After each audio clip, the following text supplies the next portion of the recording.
프로유튜브입니다. 오늘은 만성 통증에 대한 이야기를 좀 해볼까 합니다. 신체화 장애로 이야기될 수도 있고요. 히스테리 문제로도 생각할 수가 있습니다. CRPS 역시도 여기에 속합니다.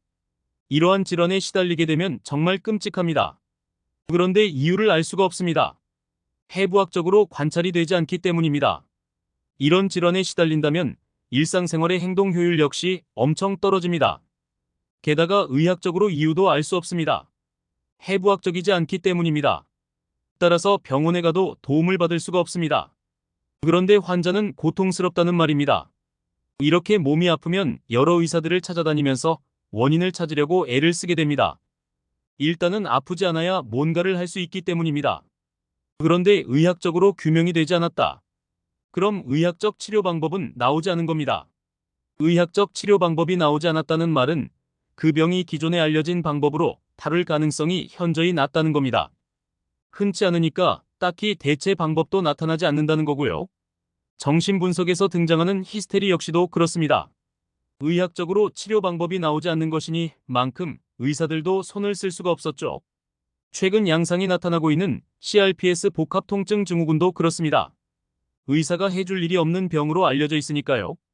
그런데 이런 질환을 정신적인 문제로 인해서 발병했다고 하면 그걸 또 받아들이지 않는 환자들도 있습니다. 과거의 기억으로 병이 나타났다는 것으로 해석이 되니까 잘못 살아왔다고 받아들여지는 겁니다. 그래서 또 다른 의사를 찾습니다. 자기 마음에 드는 설명을 찾는 겁니다. 흔히 어떤 신경증이 발병했을 때 정확한 진단을 위해서 여러 의사를 돌아다니는 의사 쇼핑을 이렇게 하게 됩니다.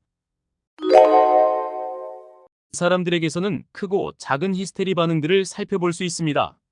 편두통이라든지 잠깐 지나가는 요통도 그렇습니다. 제 경험에 따른다면 강직성 척추염이나 과민성 대장도 히스테리의 범주에서 설명이 될 수 있습니다. 이 질환들의 공통점 중 하나는 해부학적으로 어울리지도 않다는 데 있습니다. 대표적으로 CRPS는 어떻습니까? 해부학적 일치점이 없으니 꾀병 진단도 받게 됩니다. 게다가 통증은 심한데 진통제가 안 듣습니다.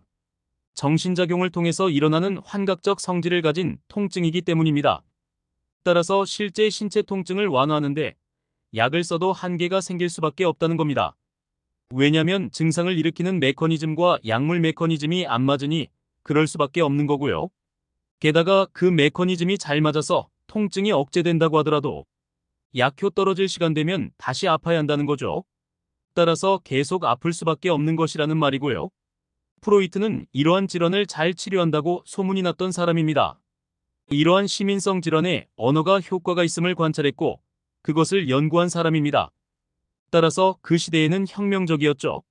의사들이 애를 써도 치료되지 않던 질환을 고칠 수 있는 사람이었으니까요. 히스테리에 시달리게 된다면 실제로 몸이 아프니까 의식적으로도 상당히 위축될 수밖에 없습니다. 또는 어떤 질병에 감염된 이후에 히스테리가 발병하게 되는 케이스도 있습니다. 실제 한국에서도 이런 식의 질환에 시달리는 분들이 있습니다. 정신질환이 발병하기 직전에 갑자기 심각한 질환에 시달리게 되는 겁니다. 그렇게 아프고 나서 사람이 갑자기 달라지는 거죠. 이렇게 되면 생활 태도도 변하는 게 관찰되곤 합니다. 이런 질환에 펜타닐과 같이 강한 약물은 효과를 일으킬 수 있을 것이라고 추측은 합니다. 그런데 그것으로 충분하진 않을 겁니다. 여기에 억지로 마약성 진통제 같은 것을 지속적으로 쓰게 된다면 통증은 가시지 않고 약만 늘리는 상황이 될 수도 있습니다. 류머티즘으로 고생하는 분들도 맞는 약을 찾기 위해서 고생을 합니다. 그러다가 좀 맞는 약이 등장하면 그제서야 좀 괜찮아지곤 합니다. 문제는 그 통증이 멈출 때까지의 기간입니다. 고통을 감당하고 싶진 않을 테니까요. 저도 비슷한 내담자와 분석을 진행한 적이 있습니다.